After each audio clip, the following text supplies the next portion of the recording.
Hi, I'm Angie Hicks, co-founder of Angie. When you use Angie for your home projects, you know all your jobs will be done well. Roof repair? Done well. Kitchen sink install? Done well. Deck upgrades? Done well. Electrical upgrade? Done well. Angie's been connecting homeowners with skilled pros for nearly 30 years, so we know the difference between done and done well. Hire high-quality, certified pros at Angie.com.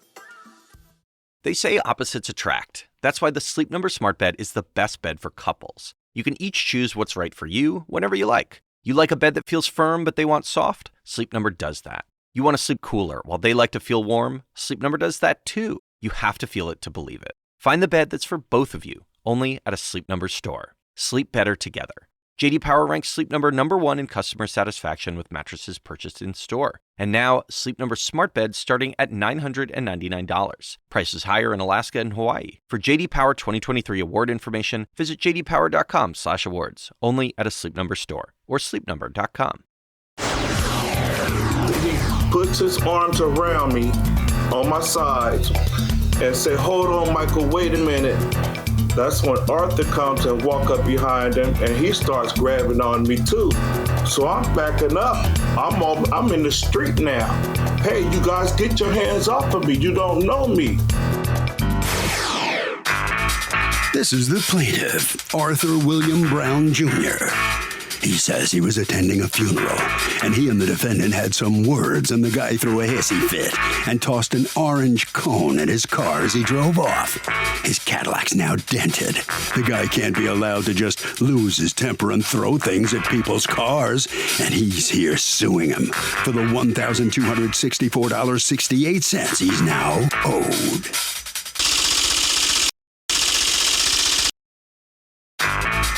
This is the defendant, Michael Evans. He says his 27-year-old daughter tragically passed away, and there were allegations the plaintiff's brother abused her as a child. This guy has the unmitigated gall to show up at her funeral. He lost his temper with him outside and accidentally lost his grip on an orange traffic cone and cut his hand. He didn't toss it at the plaintiff's car. He certainly didn't hit or damage the plaintiff's car and doesn't own any money. He's accused of losing it.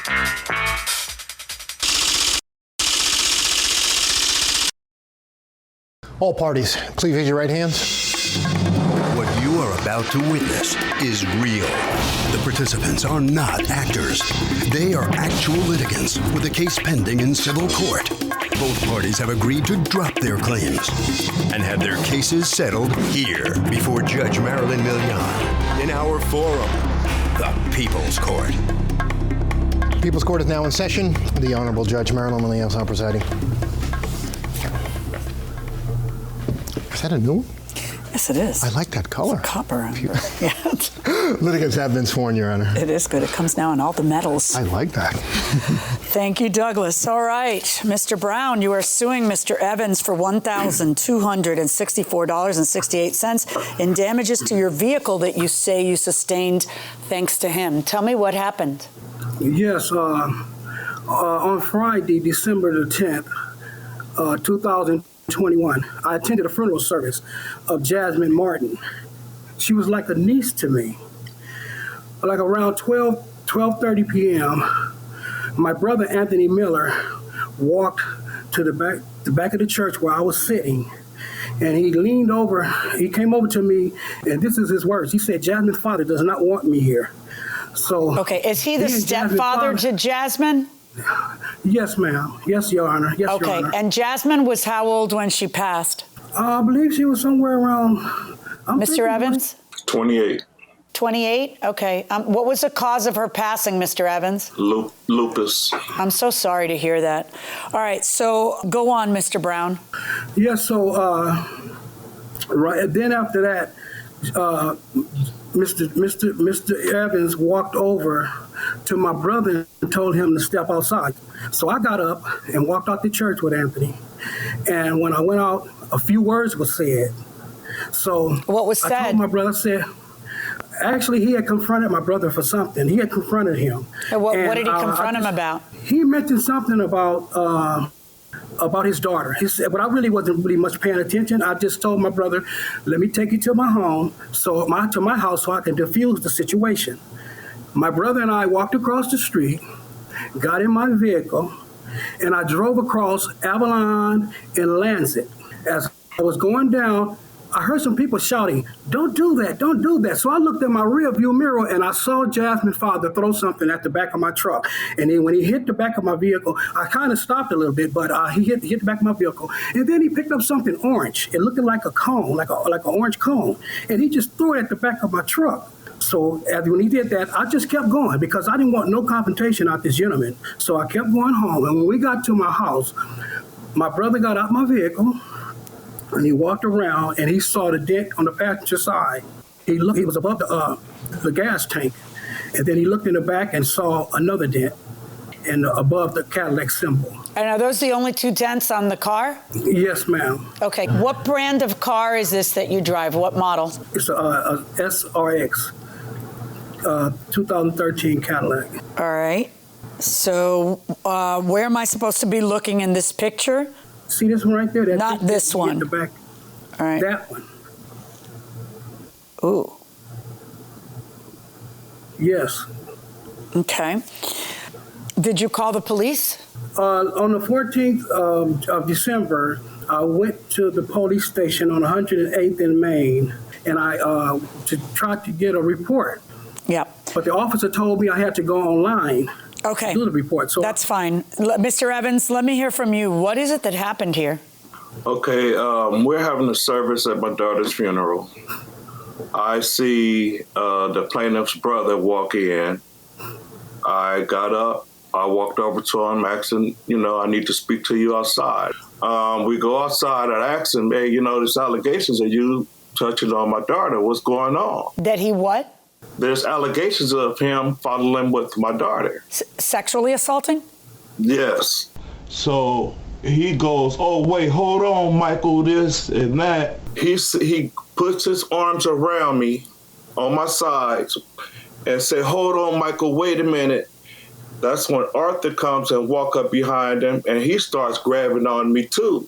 So I'm backing up. I'm in the street now. Hey, you guys, get your hands off of me. You don't know me. Don't put your hands on me. This guy needs to leave. I don't want him here at my daughter's funeral. There's things going on right now. That's when they walk across the street and get in the car. As they were coming back across the street, passing me by behind me, his brother says something to me. That's when I grabbed the cone. His brother says something to you from the car? Yes. So was the window rolled down? Was the window down? The window was down and he was sticking his head out the window. And how far were you from him when he says something to you? Well, when he was saying that my back was turned, I was walking out of the street. So maybe about 5 feet behind me. In the car? Yes. That's when I seen the car. I grabbed the cone. I couldn't even pick it up off of the ground because it slid right out of my hand. What'd you grab the cone for? Hand. I was finna hit the guy in his head with it. Yeah. I'm not gonna lie, because I'm not comfortable for him being at my daughter's funeral. And I understand that, but so you hurl it and it damages another guy's car, and he wants you to pay for the damage. It didn't even fly out of it dropped. I couldn't even get a grip on it in my left hand because I had no strength in my thumb. I couldn't hold it. There were about 15 to 20 other people out there. So as far as somebody else picking up something and trying to throw it at his car, I have no idea. But I could not have done that damage to his car. It's impossible. Okay, well, let's see what grabbing the cone to throw it at him did to your finger. That didn't do that to my finger. What did that to your finger? Well, I work with wood. I cut my finger prior to this. Oh. Before this happened, yes. Okay, which hand is this, your left hand or your right hand? That's my left hand. Okay, are you right-handed or left-handed? I'm right-handed. Oh, so what's your throwing hand? Your right hand or your left hand? Well, right hand or your left hand? What'd you pick the cone up for? You picked up the cone to throw it at the car because the guy's not walking. You're not throwing it at him. You're throwing it at the car. I was throwing it at the guy that was in the car, but I couldn't even pick the cone up. It fell right out of my hand. Okay. Mr. Brown, is your brother here to testify? No, Your Honor. He's not here, Your Honor. You can call him, I believe. Your Honor, can I say something, please? Yeah. Is this okay? Yeah. I don't really have anything against this gentleman because I don't really know him. I just know his daughter, okay? I really never seen him in my life. And I just want him to take care of my vehicle because I think that was unnecessary what he did. You know, I never heard anything about him. I never knew him until that day. I'm still kind of grieving over her because I lost a niece, you know, and, you know, it was just That's not sad, your you know niece. what I'm saying? Mr. Evans, you're not really in a position to say that. She may not be his biological niece, but, you know, she grew up as his niece, you know, which is, it's a good thing that there's many people who loved her and who miss her. Do either of you have any witnesses you want me to hear from? I have a witness. Let me hear from your witness. Right here. Come up. Okay, could you raise your right hand, please? Do you solemnly swear to tell the truth, the whole truth, and nothing but the truth, so help you God? Yes. Thank you. Were you out there that day? Yes. Why were you outside instead of inside at the service? I went outside with Michael. Okay, because you knew right, so you knew he was going to confront Mr. Brown's brother. Yes. And ask him to leave. All right, so after he asked him to leave, what role did Mr. Arthur Brown, the gentleman I have in court, who is the owner of the car, what, if anything, was he doing out there? When he came out there, I guess he came to slow down everything, you know, to kind of calm down the situation, right? Okay. So he tells his brother, let's go to defuse the situation. He gets him in the car, starts driving away. And what happens? Well, they came across the street on the side where we were. I mean, they could have made a left, they could have made a right, but they came across there. Now, I don't know exactly what was said, but something was said. He came across the street. He stopped his vehicle. For what purpose, I don't know. But something was said out the window, and it made things worse. I guess you could think things got more escalated. I guess it was a bunch of people still in the street. Yeah. How many people were in the street? I mean, I can't give you an exact number. No, but roughly, are we talking about 20 or 100? No, not 100. We'll say 20, 15, something like that. All right. So then he grabs a cone and what? When Michael grabs the cone, he tries to throw it, but it never made it. But that doesn't mean somebody else didn't throw anything. Well, I'm asking you, who did you see throw something? I can't tell you. I was closest to his vehicle. So everybody was behind me. When I turned, that's when I seen Michael grabbing the cone. He went down to grab the cone, and the cone it didn't even make it close to his car. So he went down to grab, can you show me again how he went down to grab the cone? Okay.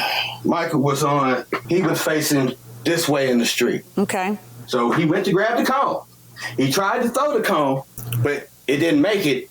First of all, the dent he showed was on the right side of his car. Michael. Go ahead and sit. Oh. First time he used his right hand, second time he used his left hand. All right, go ahead.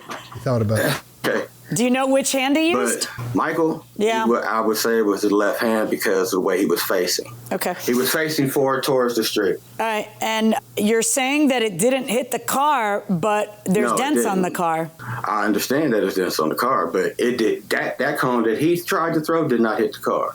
Okay, what did hit? Did you see something else hit the car, yes or no? I mean, I seen something flying, but it wouldn't come from him. What did you see flying? Might have been a cone, it might have been a bottle, but it did not come from Michael. Who did it come from? Other people out there. I don't know all the people that was out there, but it came from that direction. Okay, thank you. Okay, can you tell me if anybody else threw anything? Ma'am, I was so frustrated and trying to get back into the church to finish my daughter's service. After they pulled off and went, I walked right on back inside of the church. So, Mr. Brown, answer what was explained that your car came back. What is he saying that your car came back and then stopped and then your brother said something to him?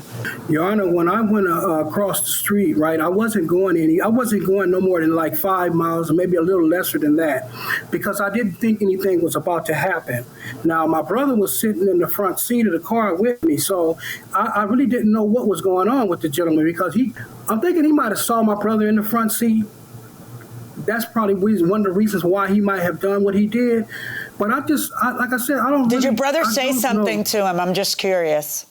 No, me and my brother was talking, Your Honor. We was talking. Your brother didn't jaw at him out the window?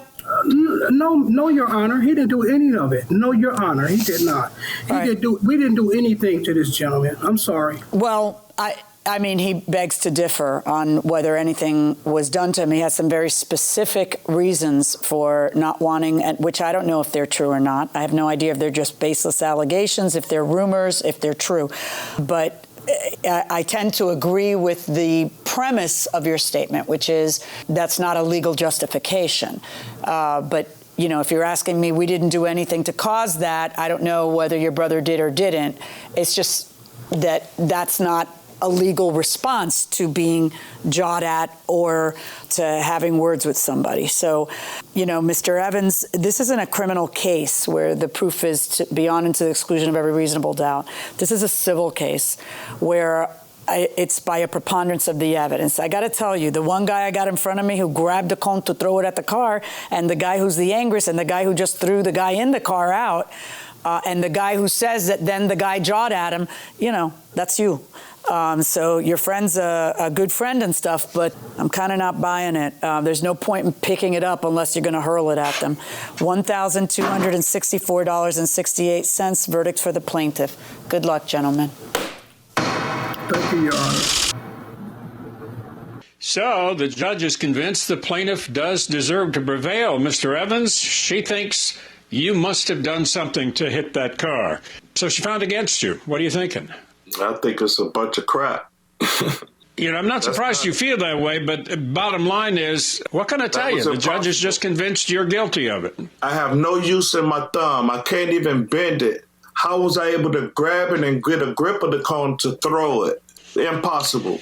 All right. Well, that's what you say, but obviously the judge's decision is final. So, Mr. Brown, you prevailed. How do you feel about the outcome? Obviously, you feel better now, right? Yes, sir. I just wanted to just put this behind me. Like I said, you know, it was something that shouldn't have never happened. So I thank the courts for what they did, and I thank the judge for her ruling. Like I said, we just lost a loved one, man. You know, and I'm truly gonna miss her. You know, she was a beautiful young lady. You know, so thank you so much for everything. Well, now you can get your car repaired. Okay, get that dent taken out. All right, Harvey. Very interesting case. What do you think? So, I mean, look, Doug, this is a case where it's burden of proof. It is preponderance of evidence. The plaintiff merely needed to tip the scales like 51-49, and the judge said that he did. Excluding food, what three things would you take on a deserted island? Does beer count as food? It's nutritious and delicious. Yes. Right? So, you know, there's a couple ways to look at that. One is, what are the three things that you're going to help you survive, right? And the other is, what's going to make you comfortable? I figure we're both dead if we're on a desert island, right? So let's make it comfortable. So I want the beer, ice cold, some sunblock, and some bug spray. How's that? Okay. You're probably right about that. I'm going to assume we're going to survive this. Okay. So I'm going to want a flare gun, internet service, and a telephone. No fair. Come on. So we can contact someone and get us off of the island. All right. Well, or bring us more beer. Or bring us more beer. That's the important thing.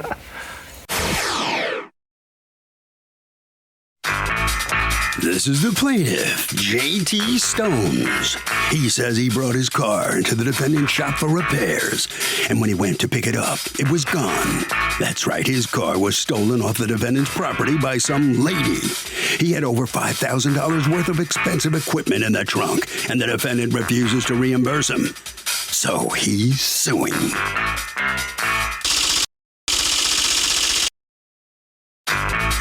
This is the defendant, Murdad, and his witness, Mauricio. They say they repaired the guy's car and called to tell him it was ready, and he said his daughter would be by to pick it up. Somehow, a strange lady got in the car and drove it away, and it was stolen. The cops found the car. The plaintiff collected on the insurance. Now he claims he had $5,000 worth of equipment in the trunk? Please. They're accused of being careless.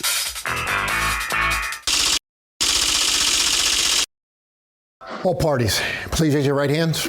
Welcome back to the People's Court. Next case on the docket. The plaintiff says he took his car to the defendant's shop for repairs. Somebody came and stole it right off the lot, and now the defendant won't pay him. But the defendant says that he told the guy his car was ready. He said his daughter would be by to pick it up, and now it's gone.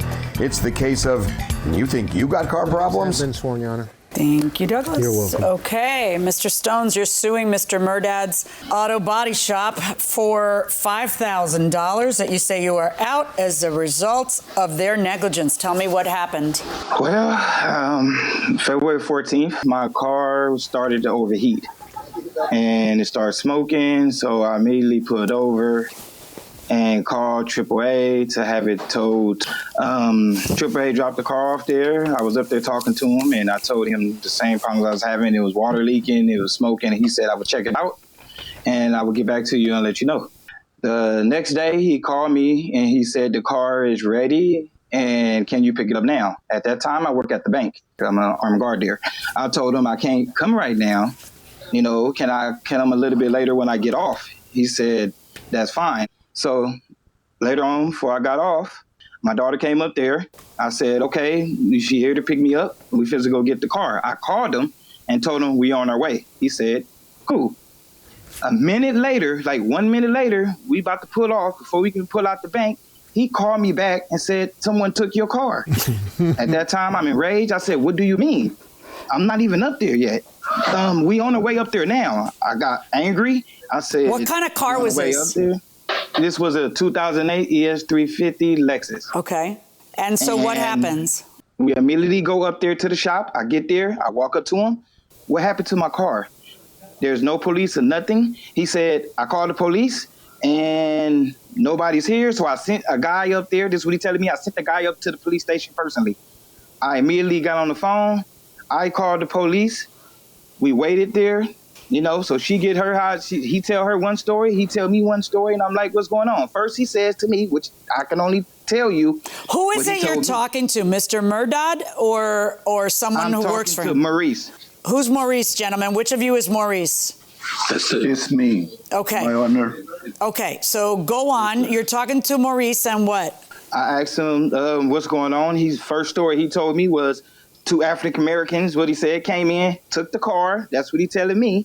First, he said it was 2 different stories. So he said the story I got is he said they took the car, jumped in and took it.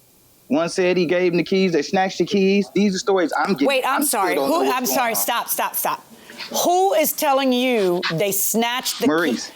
Is Maurice telling you he gave the keys to whoever was asking for your car? That's the story I'm trying to get from him. He said, not trying to get from him. I want to know the story you did get from him. What did Maurice say? He said they took the keys from him out of his hand. Out of his hands? Yes. Not the keys were in the car? He said out of his hands is what he told me. I don't get it. Maurice, what happened? Okay, my honor, the first time he called me, he said, Mauricio, can you fix my car? I said, no, I don't want it. I don't want it, you know, please don't bring me your car. Why? He said, no. You're in the business of fixing cars. Why didn't you want his car? No, because it's Lexus, you know. I don't want to bother to Lexus, you know. Anyway, he called me. He said, please fix my car, please.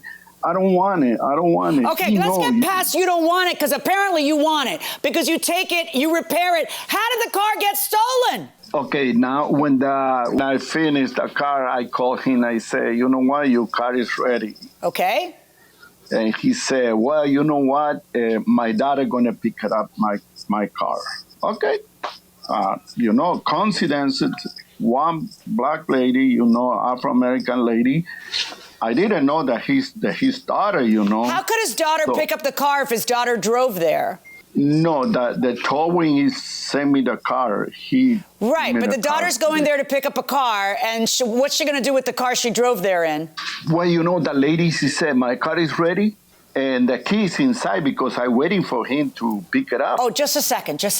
So the answer is that you folks, Mr. Murdad, your policy is to leave the key in the car? Mr. Murdad, are you the owner? I am manager and I am owner. Okay, so my question is, are your employees supposed to leave cars with the public having access with the keys inside the car? First of all, he's not my employee. He's not my employee. He's working for himself. And he's supposed to only work on the Jeep, not other cars. And when her daughter coming to the shop, straight go to the red car. Why didn't go to the other car? Well, I don't know. Why is the key? I got a better question that I'd like you to answer. Why is the key inside the car? Okay, the key is inside in the car because I'm waiting for him.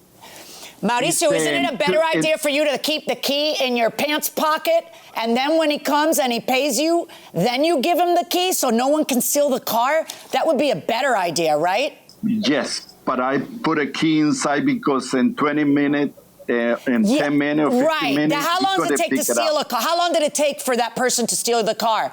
It's only 15 minutes when he called. No, it didn't take them 15 minutes to steal it. It took them 10 seconds to steal it. But it was during those 15 minutes when you negligently left the key in the car. When Mauricio called this gentleman, the car is ready. He was waiting for him to come pick it up. That's why the key was in. Don't people have to pay you first? Yeah, that's what's supposed to. Right. So why would you put the key in the car? Because they got to see you anyway, and they got to pay you, right, Mr. Mehrdad? I am not dealing with this gentleman. I never see this guy in my life. He always dealing with Mr. Mauricio, and Mauricio is a different shop, different invoice. This gentleman using my name and suing me for what? Wait. Hold on. I'll be the judge of whether he was within the scope of your employment or not. Your first answer was he's only supposed to be working on Jeeps. He's not supposed to take a Lexus. Now you're telling me he doesn't work for you at all? Ma'am, he don't work for me. He work for himself, and he's supposed to work on the Jeep only. If he doesn't work for you, who are you to tell him what he can work on and what he can't? I'm not telling him. When he come to my shop, we contract. Mauricio, listen up. What's the deal between you and this gentleman? Do you work at his shop? Yes. Okay. No. I work for him. No. I work for myself. What are you doing at his shop? Do you pay rent? How does it work? Yeah, I pay rent. How much rent do you pay? $1,000. Every what? Every month. So why is he saying that he gets to say you only work on Jeeps? Yeah, because this is my only Jeep. Only Jeep. No, that's not an answer. No. Why does he get to tell you what you can work on if you don't work for him? Your Honor. No, Mr. Mehrdad, stop talking. Mr. Mauricio, what's your answer to my question? Okay, I work in only Jeep because this is my line to work only Jeep. What's your business, Mr. Stones, with Mr. Mehrdad? Have you ever met him before? Well, yes, I have. He fixed my axle on my car. And he fixed my headlight. So okay, but what was your business with this repair on this Lexus? My water pump. He's saying he has nothing to do with your repair, that you were just talking to Mauricio independently, and that you hired him to do it. And so Mr. Mehrdad has no responsibility here. That's what he's saying. What's your answer to that? I called this shop before I called AAA and told him, can I bring my car in for repairs because it's overheating? And he said, sure, bring it in. Okay. And do you have the receipt for the tow? AAA, I don't have the receipt for the tow, but AAA knows. I towed it in at 217. I towed it in. It was dropped off at 217. See, here's what's happening. I'm trying to decide, which of these two defendants, whether they're both in this case or only one of them is. Because Mr. Mehrdad is claiming zero responsibility. He's never met you before. He's never done business with you before. And, Mr. Mauricio's saying, I rent from him and he has nothing to do with it. So I'm trying to figure out if this is just nonsense that they're making up now because Mr. Mehrdad is really mad at Mr. Mauricio and he doesn't want any liability. Or if, in fact, Mr. Mehrdad, it is his business, and you've been doing business with his business. So you got to give me something because I'm trying to figure this out. Well, I repaired it there with the water pump. Okay, besides your flapping gums, do you have anything? Do you have anything to show me, any paperwork at all? Any payment to the company owned by Mr. Mehrdad? No, I don't have it on me at the time, no. Okay. I know I have to look for it for my axle receipt. Mauricio, do you have a sign out on that property, or is the only sign Mr. Mehrdad's? No. I don't have Right. a So sign. whose sign do I see when I drop off a car on that property? It's Mr. Murdad's sign sign. for my, yes. Yeah. All right. Now, when you ended up, did their insurance pay for the stolen car, or did your own insurance pay for it, Mr. Stones? My insurance. Your own insurance. Yes, through Infinity. Money's owed for a stereo system and 4 tires. That's a stereo system that was installed in the car and 4 tires that were on the car, correct, Mr. Stones? Yes, I had. Okay, well, wouldn't that have been included in the value of the car that you've already been recompensed for? No, I mean, I had other things in the car. I had a PlayStation 5 in there. We're going to talk about that in a second. I'm asking you exactly what I'm asking you. The tires were on the car, right? Yes, ma'am. And the stereo was installed in the car, right? Everything was, yes. Right. So those things would have been included in the value of the car when your insurance company recompensed you for it, right? Right. I'm curious. I get you now, yes. All right. Yes. All right. And is your insurance company going after them to be recompensed for the loss? Yes. They said that they called them and tried to get information about who the owner was, whatever, and they didn't want to talk to him. But they told me, Mr. Stones, don't worry about it. We got ways to go after them. Yeah. All right. So according to you, you had many valuable things in the trunk. Yes. Let's talk about that. What did you have in the trunk? When I got the Lexus, I had my sound system in there. I had L7 15-inch kickers with high phonics amp with amps and everything. And I had my PlayStation 5 in there, which I had in my car. I'm confused. The stereo system, was that installed in the car and it happened to be installed in the trunk part, or is that what you're saying? I don't know what you're saying. In the trunk part, yes. The amps and everything was installed in there. That's part of the car. That's connected to the car, right? Yes. So that should have been recompensed with the value of the car. But according to you, you also have your PlayStation in there. Yeah. So now when I drop off a car to get fixed, I take everything out of the car. My Apple charger, my this, my that. You don't do that? You leave a PlayStation in the trunk? Well, I thought it was just going to be in there just for the day. And at that time... What is it with people that they think that if something is 20 minutes, it can't get stolen, or if it's a day, it can't get stolen? Have you guys ever experienced theft in your lives? You don't know how fast that happens? Leaving the PlayStation in there. They think you're making that up. They think you're making up the PlayStation in order to jack some money out of them. Well, I mean, you know. What evidence do you have that the PlayStation was in there? I just had my receipts and my stuff, everything and the stuff that I have, my receipts for my stereo equipment and whatever's in there, my air pump.